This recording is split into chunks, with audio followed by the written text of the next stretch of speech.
Hello! Alors, je vais inviter Delphine. Hop. Hello tout le monde!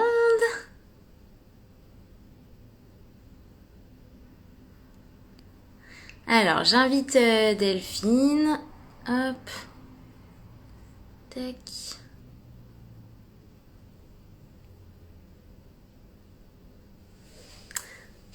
Bonjour! Ça y est, l'invitation est acceptée pour Delphine. Bonjour, ça va? Bonjour, ça va et toi? Très bien, merci. Je suis vraiment contente qu'on fasse ce live. On Oui, a plein de pareillement. choses à partager et je pense que ça va répondre à beaucoup de questions pour plein de personnes, que ce soit dans ta communauté ou la mienne. Donc, je suis super enthousiaste et le live sera dispo en replay pour tous ceux qui peuvent pas rester jusqu'au bout ou qui vont rater le début. D'accord. Ben, en tous les cas, merci pour l'invitation. Je trouve que effectivement, c'est bien de voir les deux aspects de la dermatillomanie. Je trouve que c'est intéressant. Ouais. Et par rapport à la thérapie, je pense qu'il y a beaucoup soit de stéréotypes, soit d'idées reçues, soit de mauvaise compréhension aussi de ce que ça peut apporter, de comment ça se passe, etc. Donc, c'est vraiment top que toi, en tant que thérapeute, tu puisses nous aiguiller sur tout ça. Je sais pas si on attend un peu ou à mon avis on peut commencer direct vu qu'il y aura un replay. Ok. Et il y a des questions qui viennent ou des remarques. On se dit que si on a un peu de temps à la fin, on remontera. Mais ou si voilà, il y a vraiment une question spécifique sur quelque chose dont on est en train de parler, on la prend et voilà. Très bien. Alors déjà, est-ce que tu peux commencer par te présenter? Oui, donc je suis psychologue spécialisée dans les thérapies cognitives et comportementales et je suis spécialisée dans les troubles anxieux. Je suis présente du coup sur les réseaux sociaux depuis 1 an et demi, je crois. Et j'essaye de dédramatiser l'image qu'on peut avoir du psy, de dépoussiérer un peu tout ça pour aider les gens à aller consulter s'ils en ont besoin. Ok. Et ça fait combien de temps que tu es psychologue? J'ai été psychologue en 2009, donc ça date un peu. Ok, ça marche. Et tu fais quoi, surtout de la visio ou aussi enfin, de la consultation en physique ou pas du tout de visio Alors, j'étais en cabinet jusqu'à il y a 2 ans et maintenant j'ai développé une application de suivi par chat vidéo. Donc, le patient, lui, il écrit comme sur un chat où il peut envoyer des messages vocaux et son psychologue lui répond par des messages vidéo personnalisés. Donc, c'est une thérapie D'accord. synchrone. Tu vois, il n'y a pas un rendez-vous avec son psy, c'est vraiment le patient qui écrit à un moment, son psy qui lui répond en un jour ouvré. D'accord, ok, super. Et donc les personnes que tu suis, c'est que des troubles anxieux. Pas, non, je fais de tout, mais c'est vrai que j'ai, je pense, trois quarts de mes patients pour des troubles anxieux, ouais. D'accord. Et tu pourras en énumérer quelques-uns pour que ça se situe un peu plus. Alors, beaucoup de troubles paniques, de phobies. Ah, attends, ça devient noir, pardon. Donc, beaucoup de troubles paniques, de phobies. Après, pas mal de TOC également. Bien que les TOC soient plus considérés comme les troubles anxieux, ils sont plus étiquetés comme ça dans le DSM-5. Mais donc, je travaille beaucoup avec les TOC aussi. Mm. D'accord, ok. Ok, bah super, merci. Du coup, de mon côté, s'il y a des personnes qui viennent de ta communauté et qui me connaissent pas, ben, je m'appelle Camille, je travaille dans la communication et j'ai créé un compte Instagram donc il y a 2 ans et demi possible sur la dermatillomanie parce que j'en ai été atteinte pendant 15 ans et j'ai réussi à m'en sortir et j'ai créé tout un projet autour de ça pour en parler, faire connaître ce trouble qui est vraiment très peu connu et aussi partager tout ce que j'ai compris moi au fil de mon chemin et qui peut potentiellement aider d'autres personnes atteintes. Et j'ai aussi écrit un livre qui est sorti début juillet où je partage tout ce cheminement de guérison, toutes les clés que j'ai pu glaner en espérant que ça puisse aider d'autres personnes. Et voilà, j'ai vraiment cette mission de faire connaître ce trouble. Et donc, si je dois le décrire, enfin le résumer pour ceux qui connaissent pas, euh, alors, dans le DSM-5, il est considéré comme un TOC, mais bon, apparemment, ce serait plutôt un tic, ce serait un trouble impulsif, parce que c'est vrai qu'on n'a pas de pensée du type si je ne fais pas de crise, il va se passer ça. Donc, c'est un trouble qui touche la peau et on va vraiment avoir une haine de toutes les imperfections qu'on peut voir ou sentir sur sa peau, du corps ou du visage. Donc que ce soit des boutons, des croûtes, des points noirs, des petites irrégularités, et en fait on va sans cesse être en train de les gratter, percer, triturer sans pouvoir s'arrêter, avec beaucoup de d'émotions négatives autour, de culpabilité, de peur, de honte, du repli sur soi, de la solitude, etc. Donc c'est un truc qui est hyper difficile à vivre et qui est souvent confondu avec de l'acné d'ailleurs, alors qu'en fait c'est pas de l'acné, enfin c'est vraiment de l'acné qui est créé ou des problèmes de peau créés suite souvent à une mauvaise gestion des émotions ou à une hyperactivité ou à voilà pas mal de choses qui font qu'on va se réfugier dans ces comportements-là. Ouais, et je Voilà. trouve que tu le décris super bien. Et c'est vrai que, enfin, moi j'adore ton compte. Je pense que c'est vraiment une mine d'or pour toute personne qui rencontre ce problème-là. Bien que tu sois Ouais, pas, tu vois, psychologue ou thérapeute, on voit vraiment que tu as bien compris comment ça fonctionnait. Tu as trouvé tes outils, tu les partages. Je trouve ça vraiment génial. ah bah c'est gentil, merci. Ouais, je pense que dans toute souffrance, il y a un moment, on a tellement souffert que quand on arrive à aller mieux, on a vraiment envie de partager pour éviter à d'autres personnes de vivre la même chose. Et c'est vrai que se sentir seul face à une souffrance, je pense que c'est la pire émotion. On se sent vraiment complètement isolé, complètement bizarre. On se dit mais c'est pas possible, il y a aucune solution. Donc bon voilà, si ça peut apporter ce petit réconfort aux gens, c'est tant mieux. Je crois que toutes mes patientes qui souffrent de dermatillomanie connaissent ton compte. Ah, ouais, ça me fait trop plaisir. Merci. Alors, du coup, on a reçu pas mal de questions que j'ai listées. Alors déjà, est-ce que, pour revenir à la base, tu peux nous décrire ce que c'est qu'une thérapie, une TCC? Alors, une thérapie cognitive et comportementale, en fait, l'idée, c'est d'être dans un rapport collaboratif déjà avec le patient. On essaye de le rendre expert de sa pathologie c'est basé sur des études scientifiques. Donc, tous les outils ont été validés scientifiquement et on va travailler généralement sur trois axes, hein. Les pensées qui peuvent être là avant, pendant ou après les situations problématiques. On peut travailler aussi sur la régulation émotionnelle, donc apprendre aux patients à utiliser des outils, à les mettre en place, et également sur tout ce qui est comportemental. Donc on va pas mal prescrire des exercices pour aider le patient à opérer des changements. Ok. Oui, c'est vraiment une thérapie qui est active, où il y a des exercices à faire, des choses, c'est pas juste de la parole avec le thérapeute. Oui, c'est vraiment ça. On décortique la situation, on essaye de comprendre les cercles vicieux, comment les Mhm. gens s'enferment un peu dans un fonctionnement qui roule comme ça et qui se répète. Et ensuite, voilà, on essaye vraiment de casser le cercle vicieux à différents endroits. Voilà, moi je me vois comme quelqu'un qui donne des outils aux patients, qui leur explique, qui les aide à les utiliser. Mais ensuite, après, c'est vraiment le patient qui est actif dans la thérapie. Oui. Ouais. Ouais, d'ailleurs, oui, je voulais le dire en intro, mais j'ai oublié. Moi, dans mon parcours de guérison, j'ai fait appel à plusieurs types de thérapies. Au tout début, j'avais vu un psychiatre parce que c'était remboursé par la sécurité sociale. J'étais étudiante et du coup, c'était plus intéressant pour moi. Mais c'était plutôt dans la parole, mais il m'avait aussi initié à des techniques de pleine conscience, etc., qui m'avaient beaucoup aidé. De scan corporel ou ce genre de choses, c'était déjà un premier retour au corps qui était intéressant. Et après, par contre, j'avais fait une TCC et là, enfin, ça a vraiment décuplé les effets. Enfin, par rapport à la guérison parce que je me suis sentie active, j'étais dans une vraie dynamique en fait de guérison. J'avais beaucoup de clés, d'outils à mettre en place et même si au début c'était pas forcément facile parce que même si on a envie de s'en sortir, parfois en fait on fait pas ce qu'il faut. Enfin, on sait ce qu'on doit faire, mais on n'arrive pas à le faire. On se dit, oh, c'est bon. On a toujours l'impression que la guérison va un peu tomber du ciel et que finalement, le fait d'être en thérapie suffit. Alors qu'en fait, bon, voilà, il y a toujours un moment où on se rend compte que non, il faut être actif, il faut mettre en place des choses.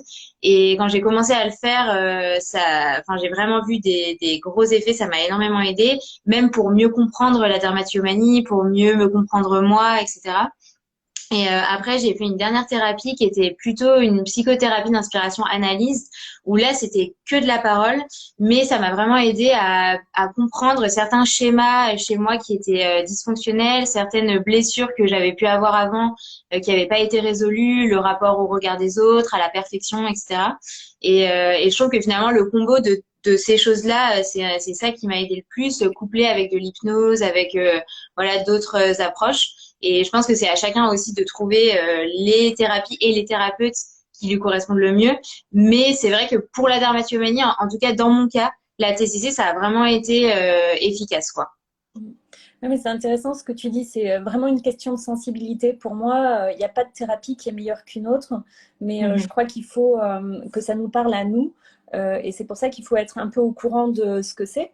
Qu'est-ce qu'une TCC, qu'est-ce qu'une psychanalyse, qu'est-ce que l'hypnose, pour voir Ouais, vers quoi on est attiré. Et encore que l'orientation théorique, ce qui fait qu'une thérapie fonctionne, c'est l'alliance thérapeutique. C'est ce ouais, lien qui se crée dans la relation entre le psy et le patient, ou plutôt le ah patient et le psy. Et ça, c'est vraiment ça qui va faire que ça va être très efficace. Ah, mais ça, c'est sûr, parce que c'est vrai que parfois, une personne, enfin, un psy peut, enfin, une thérapie peut très bien se passer pour une personne avec un certain thérapeute et avec une autre, en fait, le feeling va pas du tout passer. Il y aura, je sais pas, parfois, on se sent pas bien, on se sent pas en confiance, le regard du thérapeute peut nous paraître trop appuyé ou je sais pas, il y a quelque chose qui va pas. Et dans ce cas-là, faut vraiment pas hésiter à changer et à tester une autre personne, en fait, parce qu'on est tous différents et voilà, quoi. Tout Donc à bon, fait. ça, c'est important déjà de le rappeler.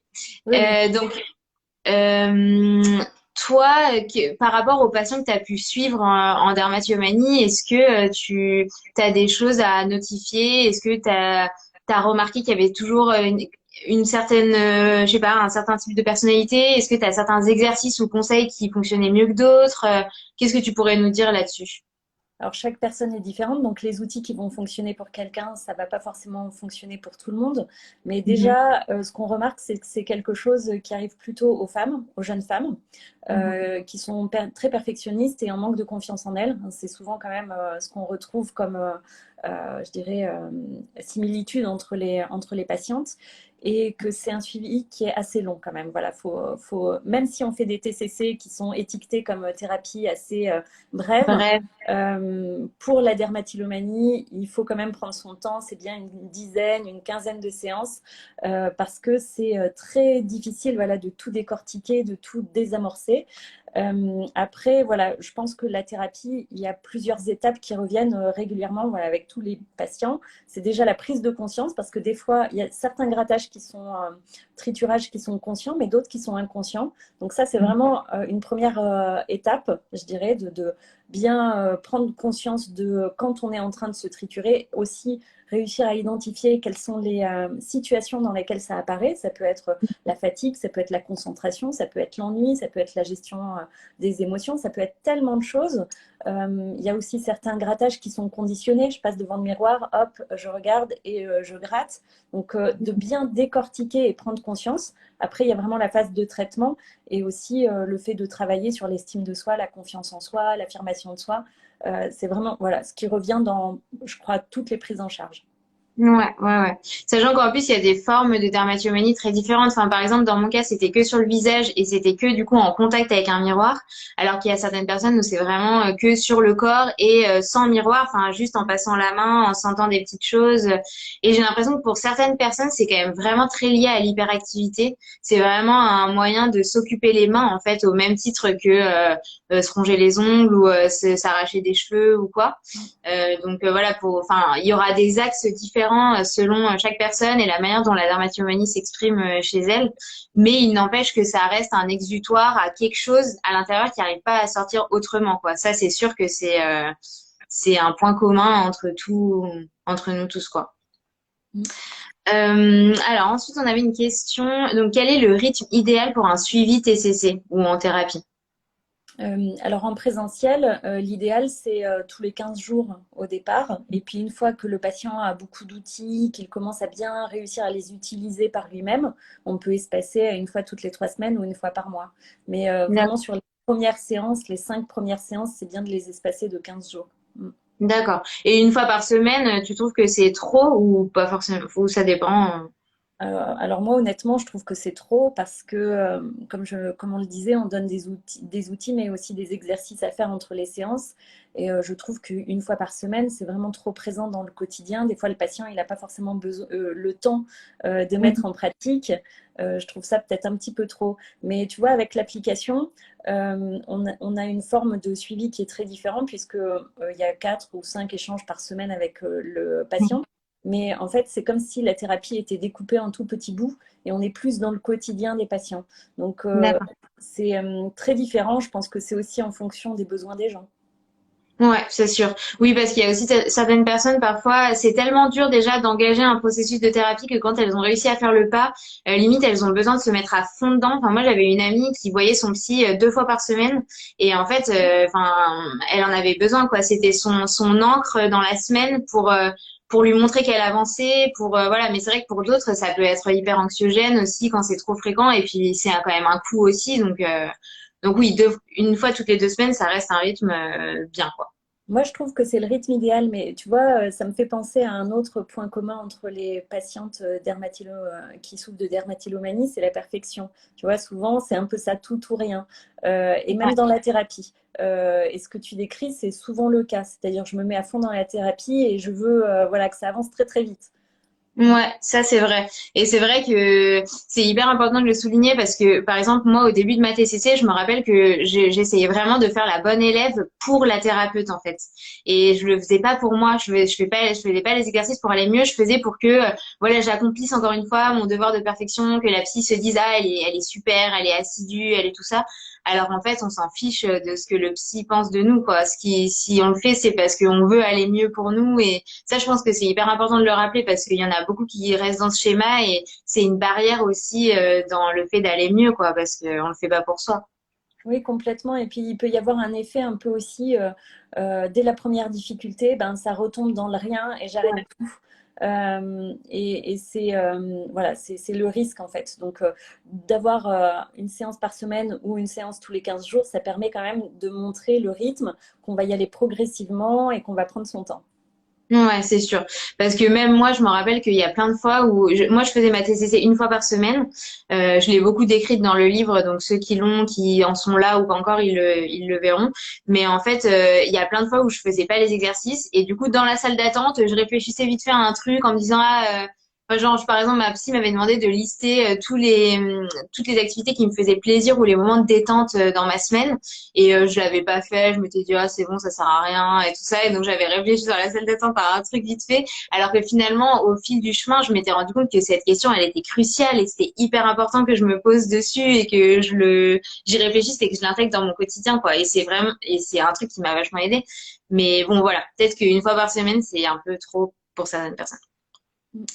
Alors ensuite, on se disait, enfin j'avais une question. J'ai l'impression de ne pas progresser en thérapie. Est-ce que je dois arrêter? Donc ça revient un peu à la même chose, mais j'aimerais bien avoir ton avis sur cette question.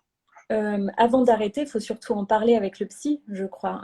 Faut pas avoir peur de dire à son psy, là j'ai l'impression de stagner, j'ai pas l'impression de progresser, parce que des fois aussi, c'est qu'on voit pas les progrès.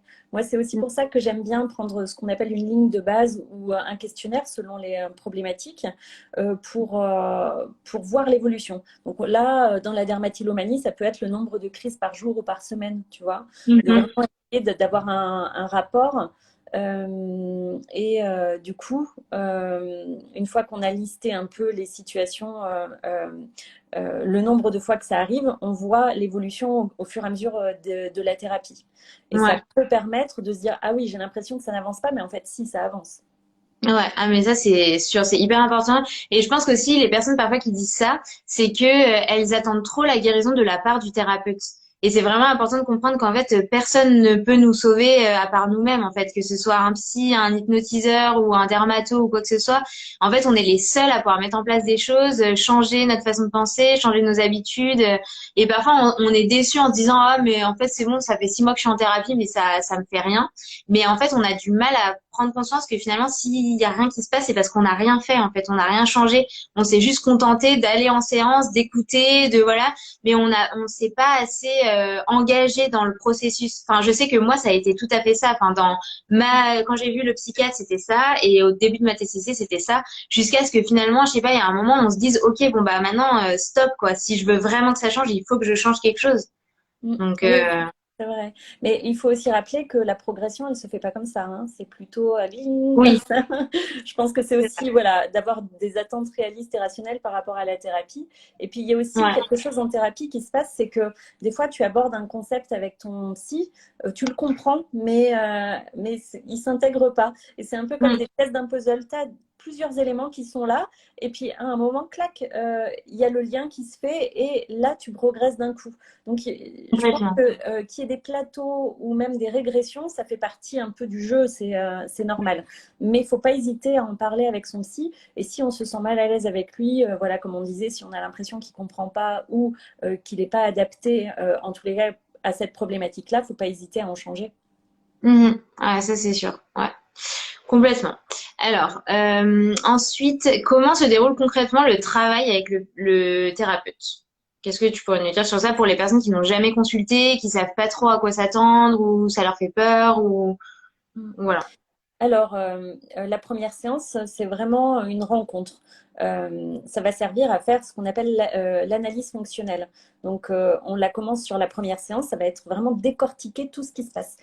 Donc, on va poser beaucoup de questions sur cette première séance et on va voilà, se rencontrer aussi. Donc, on va créer cette alliance thérapeutique dont on parlait.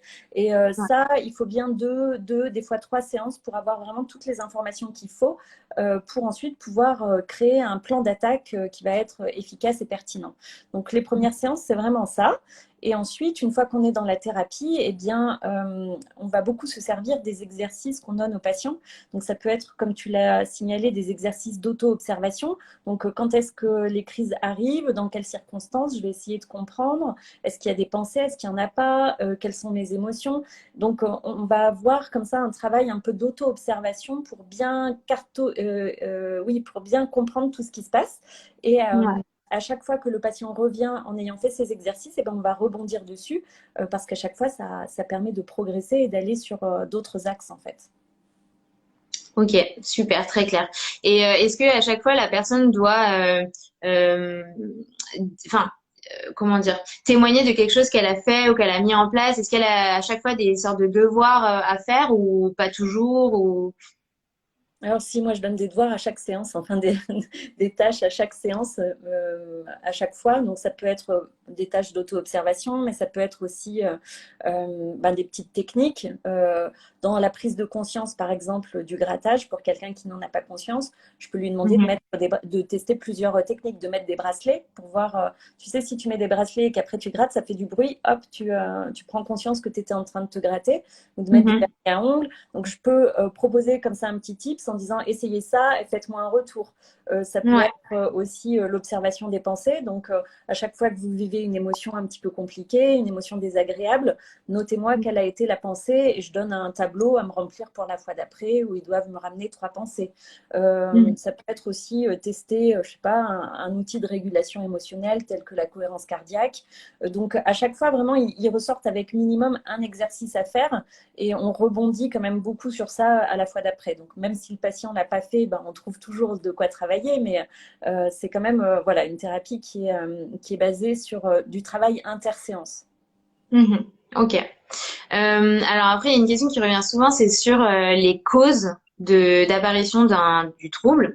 Et ça, c'est vrai que je trouve que c'est une question hyper difficile parce que il y en a beaucoup pour qui la guérison ne peut se faire que une fois la cause mise en exergue en fait. Ils se disent quand j'aurai trouvé la cause de mon trouble, voilà tout va s'arrêter.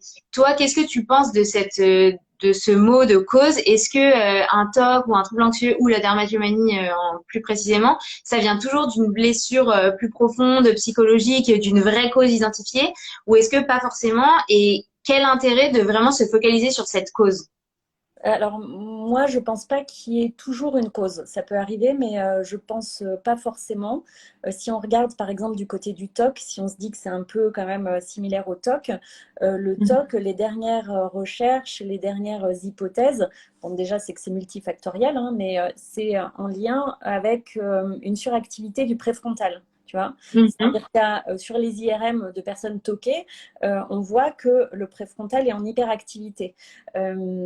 Et que à cause de cette hyperactivité, en fait, c'est comme si tu déclenchais en fait l'alarme pour un danger alors qu'il n'y a pas de danger.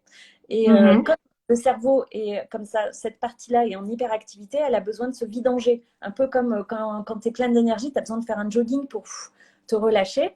Et donc, ce côté de relâchement, ça peut être par justement une compulsion et notamment, pourquoi pas, un grattage. En tous les cas, c'est une hypothèse qui est en ce moment bien étudiée. Mhm. Ok, donc là, oui, ce serait plus une cause physiologique, quoi. C'est les personnes dans leur cerveau fonctionnent différemment de d'autres Mm. et Oui. voilà. Mais dans ce cas-là, est-ce que la modification des habitudes et le travail sur soi peut suffire ou est-ce que des médicaments peuvent être nécessaires? Alors, il peut y avoir les deux. On peut Ouais, réussir sans médicaments parce qu'on sait que la psychothérapie et notamment les TCC, ça a une modification sur tout ce qui se passe au niveau du cerveau. Donc, ouais, oui. Après, sur certaines personnes, eh ben, il y a besoin effectivement de mettre en place un antidépresseur, notamment ceux qui augmentent la sérotonine, parce ouais, que ça va équilibrer en fait cette hyperactivité, ça va la réguler et ça va ouais, permettre de se sentir mieux, d'avoir moins de doutes, d'obsession si on parle du TOC, mais moins de ouais. compulsion aussi. Donc après, tu vois, moi je suis pas hyper pointue là-dessus et il y a encore des doutes par rapport à la dermatillomanie. Est-ce que c'est plutôt, comme tu disais, un TOC, un tic? Mais là, ce dont je parle, c'est vraiment pour le TOC. Mais si Mhm, on fait le parallèle, aujourd'hui dans le DSM-5, donc c'est classé dans les TOC, donc mhm. ça me paraît, tu vois, un petit peu logique qu'il y ait cette hyperactivité là au niveau du préfrontal et qui s'apaise avec le grattage. Ouais, c'est vrai. Et c'est vrai que, enfin, je pense que c'est hyper important de comprendre que même si on a fonctionné d'une certaine façon pendant des années, qu'on a mis en place tout un réseau de d'habitudes, de pensées, etc. Enfin, notre cerveau, il est vraiment caractérisé par la neuroplasticité et il est tout le temps capable de se modifier en fait. Ça, c'est hyper important de le comprendre et je trouve que c'est rassurant parce qu'on se dit, ok, ben en fait, même si mon cerveau il est comme ça, c'est pas figé pour toute la vie. Je peux créer des nouvelles connexions, je peux stimuler certaines zones plutôt que d'autres et vraiment tout est possible et voilà, je pense que c'est important de garder ça en tête, quoi. Carrément. Ensuite, alors on avait des questions sur comment en fait trouver son thérapeute. Est-ce que toi, tu as des solutions pour ça? Est-ce que c'est toujours mieux que ce soit du bouche à oreille? Est-ce que sur Internet, enfin voilà, est-ce qu'il faut trouver sur Internet, sur les réseaux sociaux? Qu'est-ce que tu en penses? Alors, je pense déjà qu'il faut se renseigner sur l'approche et trouver l'approche qui nous convient. Donc, comme on le disait en début de live, et si Ouais, donc c'est les thérapies cognitives et comportementales, il y a le site de l'AFTCC qui permet de recenser toutes les personnes qui sont formées et adhérentes à l'AFTCC. Donc là, au moins, on est sûr d'avoir des professionnels qui ont un diplôme vraiment en TCC. Donc ça, c'est ouais. déjà pas mal. Après, oui, le bouche à oreille, ça peut être aussi une bonne idée, hein, euh, Mhm. tout en gardant à l'idée que quelqu'un qui est bon pour quelqu'un, enfin qui va être le bon thérapeute pour quelqu'un n'est pas forcément le bon thérapeute pour tout le monde. Et puis de garder en tête aussi qu'on peut changer. Voilà, si vraiment ça passe pas, si on sent pas, c'est vraiment une Ouais. question de sensibilité, hein, on peut essayer plusieurs psys jusqu'à trouver vraiment celui qui nous conviendra. Ok. Super, très clair. Ah oui, j'avais une question, c'était je n'arrive pas à faire la démarche d'appeler un psy, pourtant je sais que j'en aurais besoin, à chaque fois je recule, est-ce normal? Qu'est-ce que Ouais, tu penses de ça? je trouve que c'est très difficile d'aller chez le psy parce que il y a encore pas mal de clichés sur le psy. Euh, voilà, le psy un peu poussiéreux qui va faire et qui va pas être dans l'interaction. C'est un peu l'image qu'on a et qui est véhiculée par les films. Alors qu'aujourd'hui, les psys, même d'orientation psychanalytique, hein, ils vont être plutôt dans l'échange. Donc, je pense que tout le travail qui est fait par toutes les psys d'Instagram, par exemple, ça aide vachement à dédramatiser le fait d'aller chez le psy et de se dire ah bah oui en fait les psys sont accessibles, les psys peuvent être je sais pas marrantes, sympathiques, ça me fait moins peur. Voilà, je comprends comment ça fonctionne et donc c'est peut-être plus facile de faire le pas.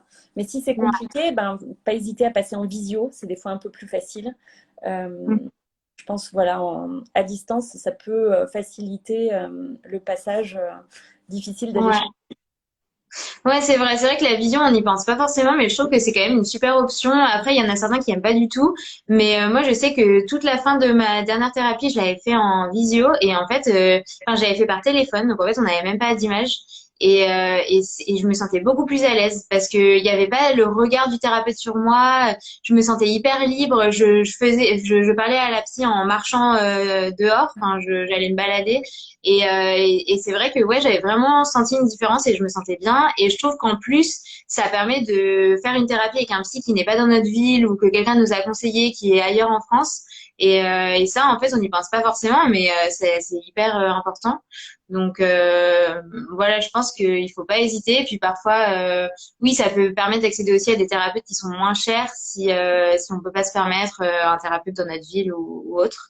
Et là, moi, sur Instagram, j'avais listé dans mes stories à la une, j'avais mis un recueil de thérapeutes que les personnes de la communauté avaient conseillé, qui sont un peu partout en France.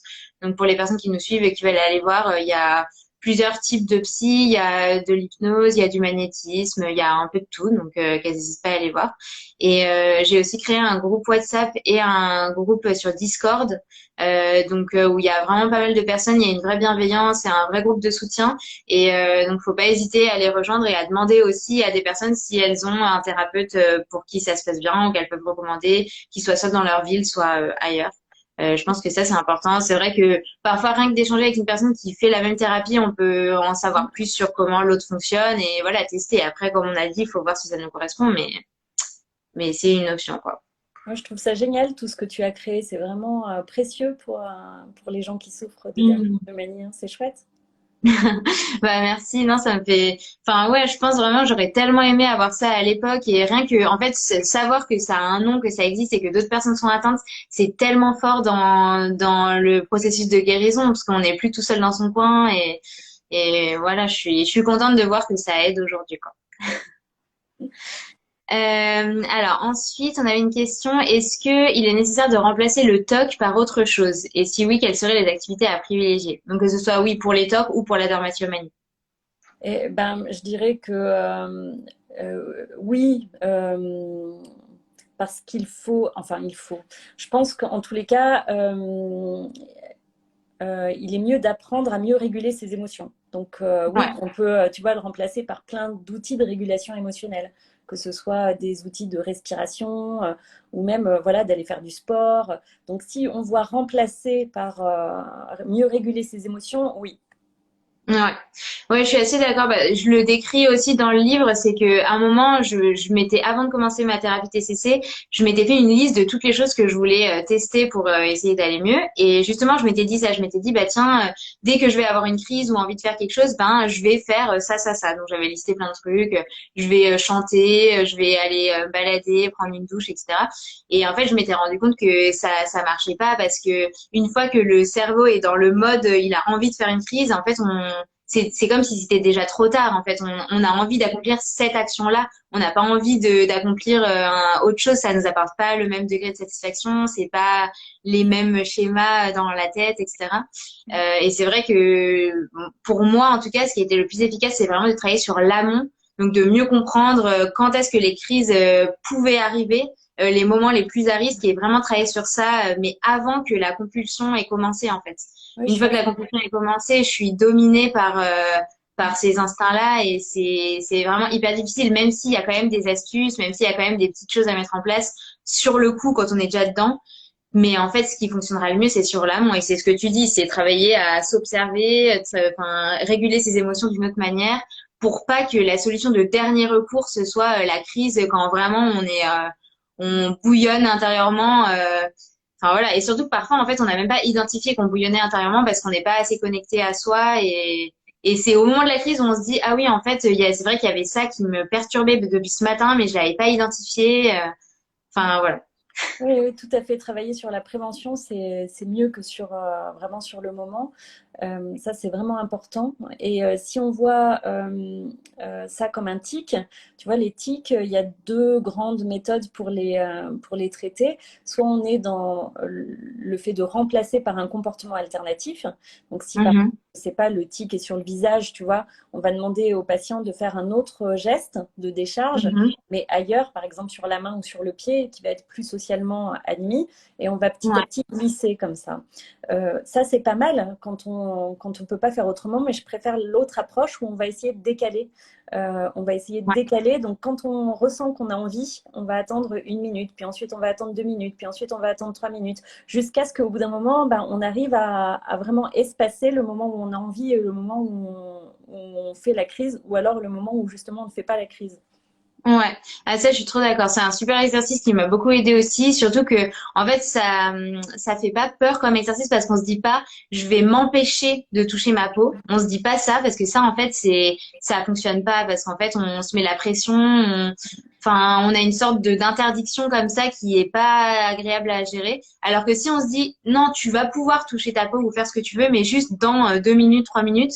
Ça force déjà à ouais, arriver à prendre du recul sur soi, observer ce qu'on ressent et s'autodiscipliner aussi. Parce que moi, j'ai vraiment l'impression que mon plus gros problème dans ce trouble et même dans ma vie en général, c'est que j'avais vachement de mal à me contraindre à faire des choses. Enfin, c'est comme si je devais tout le temps agir tout de suite, faire tout de suite les choses. J'arrivais pas à prendre un temps de recul en fait.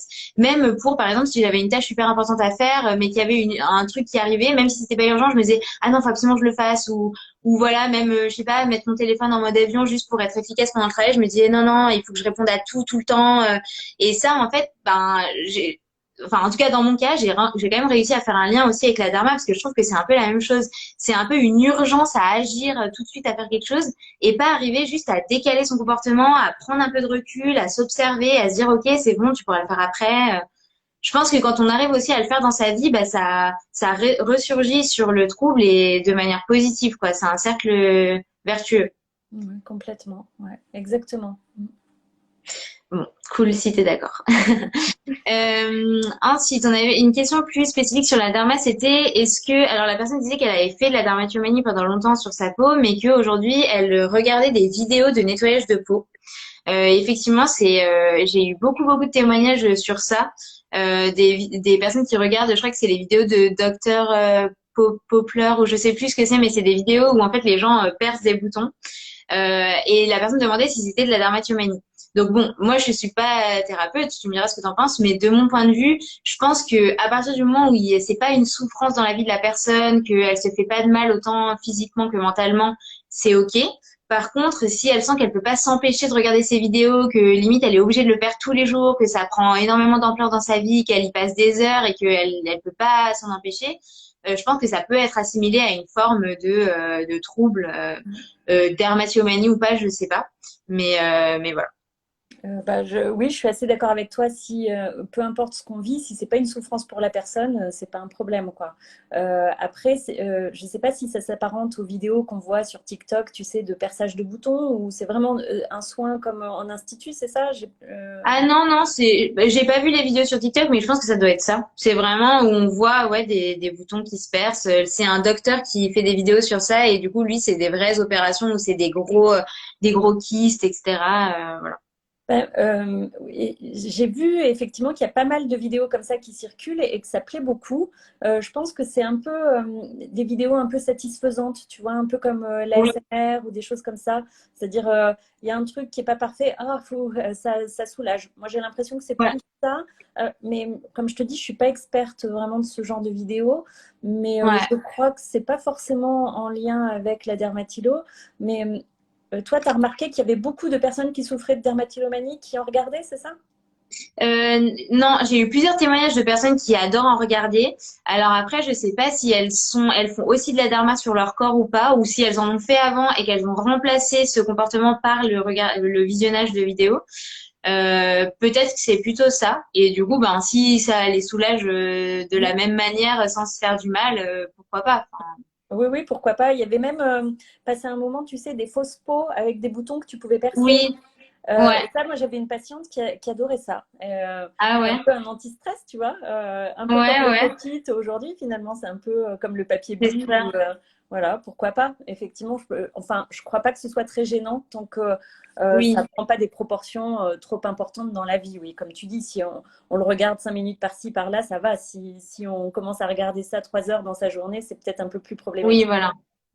Ouais, je sais que moi, typiquement, même si j'ai été atteinte de dermatomanie, j'ai jamais pu regarder ça. Enfin, ça me dégoûte complètement. Ça me apporte pas du tout de satisfaction.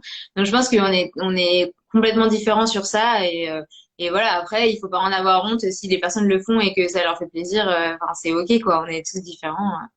Mais par contre, sur les fausses peaux, là, j'ai jamais essayé. Mais par contre, le pop-it, moi, je trouve ça vraiment génial. Ça me détend trop. J'en ai un à la maison et franchement, dès que je fais une activité passive devant la télé ou autre, ou quand je parle à quelqu'un, sinon j'avais toujours je m'occupais tout le temps les mains. En fait, soit je me rongeais un peu les ongles, soit je me triturais les cheveux ou quoi. Et là, ben, je touche ça et j'ai l'impression que c'est comme si ça a occupé une partie de mon cerveau qui gère, je sais pas, la motricité ou je sais pas. Mais du coup, ça m'apaise. C'est vraiment génial, quoi. Donc pour ceux qui connaissent pas, ils peuvent taper Pop It sur Internet. Il y en a plein qui en vendent. J'ai l'impression que c'est un peu le jouet à la mode des cours de récré du moment. Oui, tout à fait. Après, n'importe quel autre anti-stress peut Oui, marcher, hein, mais c'est vrai que celui-là fonctionne très bien. Mm. ouais, ouais, carrément. Alors après, par rapport à la thérapie, une personne demandait à partir de quel âge commencer une thérapie. Bah, il n'y a pas vraiment d'âge, hein. Je dirais que dès qu'on se sent en difficulté et bah, on est légitime à aller voir un psy, il n'y a pas d'âge limite. Par contre, si on est jeune, il vaut mieux aller voir quelqu'un qui est formé pour les enfants ou les ados. Ouais, c'est ça. Ok. Ok. Une autre personne demandait par qui faire diagnostiquer ses troubles, que ce soit la dermatomanie ou autre. Alors, c'est les médecins qui posent des diagnostics, mais Mhm. médecin psychiatre ou médecin traitant. Mais Mhm. même si on va voir un psychologue, alors nous, on ne posera pas de diagnostic, mais plutôt ce qu'on appelle une hypothèse diagnostique. Après, est-ce qu'on a besoin, voilà, que ce soit reconnu? S'il y a besoin vraiment d'une reconnaissance, il vaut mieux aller voir un psychiatre au moins une fois pour une évaluation. D'accord, ok. Tu m'as dit que ça s'appelait comment? Évaluation diagnostique? Oui, poser un Pour- diagnostic, c'est vraiment réservé aux médecins. Mais nous, en Ouais, fait, le psychologue, on ne pose pas de diagnostic, mais des hypothèses. Voilà. ouais, d'accord, ok. Et est-ce que tu pourrais rappeler la différence entre psychologue et psychothérapeute? Psychiatre, tu veux dire? Non, psychologue et psychothérapeute, j'ai l'impression qu'il y a une différence entre les deux. Ok, alors en fait, le psychologue, il a 5 ans d'études en psychologie. Mhm. Donc voilà, le titre est protégé. Avant, il y a 6 ans, je crois, avant 6 ans, les psychothérapeutes, c'était pas du tout protégé. Donc n'importe qui pouvait poser sa plaque psychothérapeute sans avoir fait D'accord. aucune étude de psychologie. Donc ça posait un peu problème parce que psychologue, psychothérapeute, tu vois, c'était un peu semblable. Et dans l'esprit des gens, c'était la même chose, alors que ben, pas du tout. Mais maintenant, pour être psychothérapeute, donc le titre est maintenant protégé. Tous ceux qui l'avaient avant ont dû passer enfin faire un dossier de demande pour obtenir ce titre-là, pour pouvoir Mhm. continuer à l'utiliser. Et maintenant, il n'y a que des psychologues et des psychiatres qui peuvent, et médecins qui peuvent utiliser le terme psychothérapeute avec un nombre d'heures de formation, de stage, etc. Donc maintenant, psychothérapeute, c'est sûr. Voilà. D'accord. Et donc c'est pareil que psychologue Bah, maintenant. en fait, tout le monde ne fait pas de la psychothérapie. La psychothérapie, c'est vraiment le travail qu'on va faire avec son patient. Mais nous, les psychologues, on est tous psychothérapeutes, en fait, parce qu'on fait de la thérapie. Alors que les psychiatres font pas tous de la psychothérapie. Il y a certains psychiatres qui sont juste, enfin, qui sont dans l'évaluation, qui sont du côté médical, prescription de médicaments, etc., mais qui vont pas vraiment faire de la psychothérapie. Ok, ça marche. Très clair. Alors ensuite, il y avait une autre question sur comment se faire accompagner si on n'a pas les moyens de payer une thérapie. Ou que faire dans ce cas-là. Eh bien, alors, trouver un psychiatre qui fait de la psychothérapie, parce que les psychiatres sont remboursés. Donc, quand c'est en libéral, ils sont remboursés à 70% par la Sécu et 30% par la mutuelle. Quand c'est en Mhm. CMP, c'est remboursé à 100%. Les psychologues en CMP sont remboursés à 100% aussi, enfin, voilà. Mais en libéral, ils ne sont pas remboursés du tout. En tous les cas, pas pour le moment. Ça arrive. Je pense dans quelques mois ou quelques années, on sera remboursé, mais pour le moment, non. Donc, D'accord. aller en CMP. Après, pour les jeunes, il y a pas mal de dispositifs qui existent. Il y a les maisons des ados, les points accueil écoute jeunes, Aptitude. Mhm. euh, Et aujourd'hui aussi, pour les troubles anxieux notamment, on peut avoir le forfait 100% psy pour les moins de 18 ans, qui donne droit à 10 séances sans avance de frais chez un psychologue, qui fait partie du dispositif. Et pour les étudiants, il y a 2 fois 3 séances avec l'échec psy. D'accord, ok. Ah ouais, je savais pas du tout. Enfin, j'avais noté plusieurs choses. D'ailleurs, j'ai fait un petit récap aussi dans mon livre pour les personnes qui se posaient cette question. Mais le forfait 100% psy, c'est nouveau, ça, c'est qu'il y a quelques mois. Covid, oui, c'est en lien avec le Covid. Et Ouais. donc, c'est pour les troubles anxieux et troubles dépressifs. D'accord, ok. Ok, bah c'est une super mesure. Et après, pour ceux qui connaissent pas les CMP, c'est centres médico-psychologiques, c'est ça? C'est Et ça. il y en a dans pas mal de villes en France. Il faut taper sur Internet et regarder s'il y en a vers chez En soi. fait, c'est Et en c'est fonction de son adresse. On dépend d'un CMP. Donc, on ne peut pas le choisir. d'accord. Euh, Ça dépend de l'adresse à laquelle on vit. Et par contre, Ouais, il faut savoir qu'il y a quand même pas mal de délais et que les rendez-vous peuvent être espacés parce qu'en ce moment, il y a quand même un peu une surcharge ouais, de demandes dans les CMP. ouais. Et puis après, ben sinon, essayer, si on n'a vraiment pas les moyens, de trouver au moins un groupe de parole. Je sais que moi, ça m'avait vraiment aidé à l'époque. Il y avait des groupes de soutien sur Facebook quand même à la dermatillomanie avant que je crée mon compte. Après, c'était un peu déprimant dans le sens où c'était que des personnes qui en souffraient et c'était que des messages sur oh là là, je viens de faire une crise, je sais pas quoi faire, je suis désespérée, etc. Enfin voilà, c'était un peu lourd. Il y a un moment où j'ai arrêté d'être dedans parce que ça me faisait plus de mal qu'autre chose. Mais j'avais quand même pris l'initiative de contacter deux, trois personnes qui écrivaient souvent, avec qui j'avais l'impression que le feeling pourrait passer. Et je leur avais demandé si elles seraient OK pour qu'on fasse un binôme de soutien, en fait, qu'on puisse s'écrire, se dire un peu quand ça va pas, parce qu'au moins c'est une personne qui me comprend, qui vit la même chose. Donc bon, pareil, de toute façon, tout ça, je le raconte dans le livre, mais c'est vrai que c'est quelque chose qui m'a beaucoup aidé et que je conseille à d'autres personnes de faire parce que voilà, et là, il y a ce compte Instagram, il y a Discord, WhatsApp, etc. Et sur Discord, d'ailleurs, il y a un channel spécial pour trouver un binôme. Et je trouve que c'est une super démarche parce qu'au moins, voilà, se sentir compris, pouvoir parler quand ça va pas et pas tout garder à l'intérieur, c'est quand même déjà super important. Donc, ne pas hésiter à faire ça. Ouais, c'est chouette.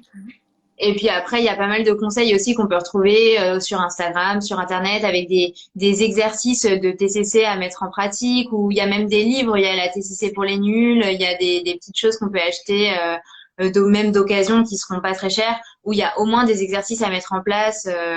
Et ça, je pense que ça peut quand même déjà beaucoup aider. Et en parallèle de mettre plus de plaisir dans sa vie, en fait, de retrouver un loisir, une activité qui permet de se détendre, d'avoir des moments de bien-être dans la semaine, c'est hyper important et ça peut déjà faire une grande différence.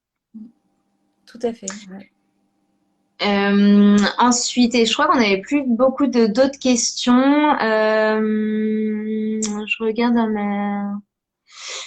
Ouais, je pense qu'on a fait le tour à peu près de tout ce qui avait été posé. Je vais regarder un peu les questions qu'on a reçues. Il y a des personnes il y avait une personne qui disait que son psy lui disait qu'elle était toujours hyper assidue et sérieuse dans les exercices donnés, mais qu'elle voyait toujours pas la différence. Enfin, ça changeait pas. Donc, à ton avis, comment on peut expliquer ça? Bah, des fois, il y a ce qu'on appelle un bénéfice secondaire. Donc, c'est peut-être quelque chose à creuser. Est-ce qu'il n'y a pas inconsciemment des avantages à la dermatillomanie? Alors, je sais que c'est un peu difficile de voir les choses comme ça, mais en tous les cas, c'est quelque chose qui peut se questionner avec le psy. Je sais pas, je dis un truc, voilà, la première chose qui me vient, mais si on a aussi de l'anxiété sociale, et ben peut-être que le fait d'être dans la dermatillomanie, peut-être qu'à un moment, ça nous aide à éviter, par exemple, tu vois. Alors, il n'y aurait pas que ça, mais que ça pourrait être difficile de sortir de la dermatillomanie parce que ce serait se dévoiler et être obligé de s'exposer. Et, Ouais, ça, c'est une complètement. Bah, hypothèse, hein. pareil, j'ai aussi fait une partie sur ça dans mon livre, sur qu'est-ce qu'un bénéfice secondaire et quels étaient les miens. Parce qu'effectivement, j'ai vraiment pris conscience durant ma TCC et après qu'en fait, j'en avais énormément et que c'était ça qui m'empêchait de guérir totalement, en fait. Que la dermatillomanie, elle avait vraiment une mission dans ma vie et que j'étais accrochée à elle, enfin, entre guillemets, grâce ou à cause de ça. Et que c'était pour ça que j'arrivais pas à m'en défaire parce qu'en fait, elle me servait à quelque chose vraiment. Enfin, elle me servait à plusieurs choses. Et en fait, sans elle, ben, il y avait des énormes peurs en fait qui étaient cachées derrière son absence. Où je me disais mince, en fait, si elle est pas là, j'aurais pas telle excuse pour ça, j'aurais pas une manière de m'occuper de telle manière. Enfin, voilà. Donc c'est clair que tout ça, il faut aussi le déconstruire parce que souvent, c'est ça qui empêche Et, d'avancer. et ça, pour le coup, c'est vraiment, enfin, je pense que c'est plus facile à faire avec un psy. Parce que c'est quand même vraiment très difficile. Enfin, je sais pas ce que tu en as pensé, toi, mais ce travail-là, il arrive souvent quand même à la fin de la thérapie ou dans les moments où ça coince un peu. Et Ouais. c'est pas forcément évident de faire ça seul. Ouais, mais ça, complètement, il y a et je crois que l'outil qui est utilisé en thérapie, c'est la balance décisionnelle ou c'est ça. Mm. Je l'ai précisé dans le livre en disant où est-ce que vous pouvez le trouver, etc. Donc, c'est clair qu'on peut le télécharger, on peut essayer de le faire soi, mais sans avoir le recul de quelqu'un, je trouve que c'est hyper difficile. Et j'emploie toujours cette métaphore du calcul mental. C'est vrai que si on nous dit, par exemple, fais 200 fois 15, c'est comme ça, à brûle-pourpoint, ça va nous paraître hyper difficile, alors que si on le pose sur papier et que du coup on a un regard sur ce calcul et qu'on voilà, on prend du recul face au calcul, ça va nous paraître plus facile. Et en fait, c'est exactement la même chose en thérapie où dès qu'on commence à se confier à quelqu'un, quel qu'il soit, quoi, Mm. on a un certain recul, on voit les choses sous un autre angle et c'est plus et c'est en fait c'est à ça que ça sert la thérapie, c'est pouvoir confronter nos avis, en parler, avoir un retour. Oui, Donc, c'est vraiment ça. Et puis, tu vois, à chaque fois qu'on est dans un processus de changement, il y a des étapes qui ont été définies. Tu vois, par exemple, au début, tu peux être dans le déni, non, mais moi, j'ai aucun problème. Puis ensuite, tu peux être dans, ah si, j'ai un problème, mais je verrai plus tard, je gère. Puis après, tu es dans, ouais, j'ai un problème, je vais essayer de trouver une solution. Et après, tu es dans l'action. Après, tu es dans le maintien. Et en fait, à chaque instant, tu peux aussi rechuter et retomber dans n'importe quelle étape avant.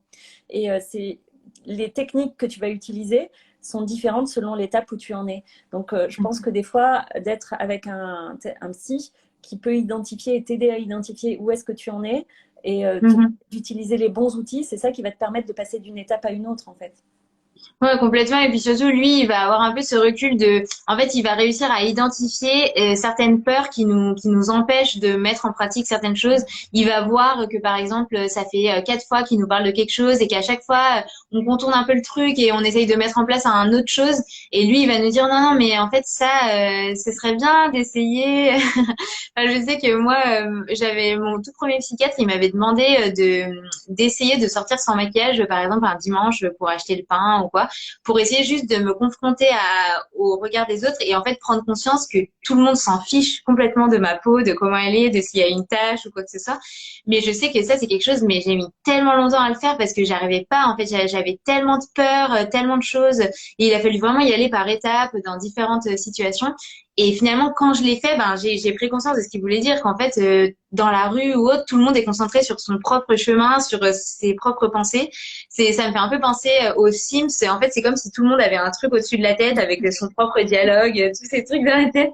Et en fait, ils sont pas en train de tout regarder, de dire, ah, elle a ça, ah, elle, c'est ça, c'est horrible Elle et a tout. un bouton ici, c'est vraiment très laid. Oui, voilà. Mais et cette prise de conscience, elle est hyper importante une fois qu'on arrive à le faire parce que c'est une étape de plus de se dire ah oui, en fait, effectivement, bon, ça diminue un peu la pression de sortir avec une imperfection ou un corps ou un physique qui n'est pas comme celui qu'on voudrait qu'il soit. Mais après, voilà, ça doit aussi se faire par étapes parce que parfois c'est impossible et il faut parler au psy pour dire qu'est-ce qui nous bloque, quelles sont nos plus grandes peurs, décortiquer tout ça. Enfin, voilà. Ouais, complètement. Je pense que on peut finir par juste ouais, donner quelques conseils à des personnes qui souffrent de dermatillomanie, des choses qui nous paraissent les plus importantes à toutes les deux. Enfin, toi, qu'est-ce que tu voudrais leur dire? Moi, je pense que le message, peut-être, que j'aimerais transmettre, c'est que ben, on peut aller voir un psy pour se faire aider, tout simplement. On n'est pas obligé de rester avec la dermatillomanie seule. Si on sent qu'on a besoin d'aide, eh ben, ne pas hésiter à aller consulter un psy. Ouais, ça complètement. C'est tellement important. Enfin, il y a vraiment, mais même moi, hein, avant de commencer à consulter, j'avais vraiment cette image de que les psys, c'était pour les personnes qui avaient des gros problèmes, qui étaient complètement dérangées, etc. Alors en fait, mais c'est totalement faux. Et la thérapie, elle nous aide au quotidien, enfin même dans notre relation de couple, même au travail. Enfin, moi, je sais qu'il y a tellement de choses qui se sont apaisées dans ma relation avec les autres. Avant, au travail, j'étais hyper exigeante, donc en fait, ça se passait hyper mal avec certaines personnes parce que j'avais une façon de dire les choses, de entre guillemets de commander ou de faire des retours qui étaient pas adaptés en fait. C'était pas, ça reflétait vraiment mes propres combats internes et c'était pas bien avec les autres. Et tout ça, ben, j'ai pu le comprendre grâce à la thérapie. Donc c'est pas, j'ai pas résolu un gros problème si avec ça. J'ai résolu aussi mes relations sociales, ma manière, je sais pas, de m'organiser dans mon quotidien, de me ménager des temps de pause. Enfin voilà, comprendre aussi nos rythmes. Enfin la thérapie, c'est tout ça. C'est beaucoup plus large que traiter un gros souci psy. Donc limite tout le monde aurait un intérêt à avoir un psy, quel qu'il soit. Et puis voilà, et puis après, il faut aussi être patient avec soi-même si on sent que c'est vraiment pas le moment, qu'on a d'abord envie de faire des choses tout seul. Parfois, on a besoin aussi de tester tout seul et de prendre conscience qu'on n'y arrive pas pour que ce soit le déclic pour se faire aider. Enfin, moi, ça a été ça et je pense que je suis pas la seule. Donc, il faut aussi être patient avec soi-même et c'est OK, quoi. Chacun son chemin et son rythme. Donc ça, je suis d'accord avec toi. Et est-ce que tu aurais, je sais pas, peut-être un ou deux exercices vraiment intéressants que les personnes pourraient faire si elles font pas encore de thérapie ou si elles souhaitent avancer un peu plus Alors là, comme ça, euh, la cohérence cardiaque, par exemple, c'est vraiment le premier outil de régulation émotionnelle qu'on peut mettre en place. C'est vraiment très Mm. simple. C'est une respiration, donc généralement c'est 5 secondes d'inspiration, 5 secondes d'expiration, et on fait ça 5 minutes. Et en fait, si on fait ça 3 fois par jour, et ben, il y a vraiment des effets sur la régulation émotionnelle. Et même dès qu'on l'a fait, après les 5 minutes, il y a un apaisement émotionnel pour 2 à 3 heures. Donc c'est Ah ouais. vraiment en prévention, le premier petit outil de régulation émotionnelle qu'on peut mettre en place dans son quotidien, qui est assez facile, et ça va Ouais. équilibrer le système nerveux sympathique et parasympathique et entraîner vraiment un mieux-être. Donc voilà. Ah, je suis d'accord. Moi, la cohérence cardiaque, ça marche hyper bien. Et j'utilise une appli qui s'appelle Respire Relax, mais il y en a plusieurs qu'on peut utiliser. Et en fait, même quand je le fais, j'ai l'impression d'avoir une sorte de, je sais pas, comme il se passe un truc parce que vu que ça oxygène notre cerveau différemment, j'ai l'impression d'avoir une sorte de, pas Relâchement. comme un malaise, mais il y a un truc qui change Ouais. vraiment ouais, je sais pas, ça, je sens que ça fait quelque chose, enfin, physiologiquement. Et c'est vrai que l'état de relaxation après, il est énorme et en fait, on peut même le faire sur 2 minutes. On peut choisir le temps, si on a juste 3 minutes, on fait ce temps-là. Et je pense que c'est hyper important de le faire au quotidien parce que toutes les personnes qui sont atteintes de dermatomanie, on est quand même des personnes qui sont hyper perfectionnistes, on se met beaucoup de pression, parfois sans même en avoir conscience. On est des personnes anxieuses, mais moi avant je pensais pas être anxieuse et je me suis rendu compte que mon anxiété, elle se manifestait dans voilà la peur qu'il y ait des blancs dans les discussions, la peur de perdre du temps, la peur, enfin c'est des peurs comme ça qui peuvent paraître bêtes, mais qui finalement prennent beaucoup de place dans nos têtes. Et du coup, mettre en place ces petites pauses qu'on ne s'octroie pas en plus parce qu'on ne se l'autorise pas, etc. C'est hyper important. Donc vraiment pas hésiter. Ouais, la cohérence cardiaque, je suis d'accord, c'est un super outil, très facile et très simple. Et toi, il y a un outil comme ça que tu retiens qui, comme vraiment un peu déterminant dans ton parcours? Ben moi, il y en a plein et dans mon livre, je vous ai tout détaillé. J'ai listé à la fin en fait toutes les astuces qui sont distillées au fil du livre pour que ce soit plus simple. Mais enfin, pour moi, ce qui était le plus important, c'est de m'observer et de comprendre en fait comment la derma était immiscée dans ma vie, dans mon quotidien. Donc, enfin, il y a une citation, je sais plus qui c'est, mais qui dit que comprendre son ennemi pour mieux le renverser. Enfin, pour moi, c'est exactement ça. C'est que on a quelque chose qui s'est intégré dans notre vie et si on veut pouvoir s'en départir, il faut comprendre comment, où il est, dans quel moment il agit, qu'est-ce qu'il fait. Et vraiment, quand on a réussi à identifier, ok, bon bah, en fait là, je fais tout le temps des crises à ce moment-là. Je fais tout le temps des crises dans ce genre de situation. Quand il y a eu telle pensée avant, quand j'ai telle perspective à venir. enfin, je sais que moi, c'était très lié. Dès que j'allais voir du monde, des personnes que j'avais pas vues depuis longtemps, j'allais faire une crise la veille parce que je me mettais de la pression sur mon apparence.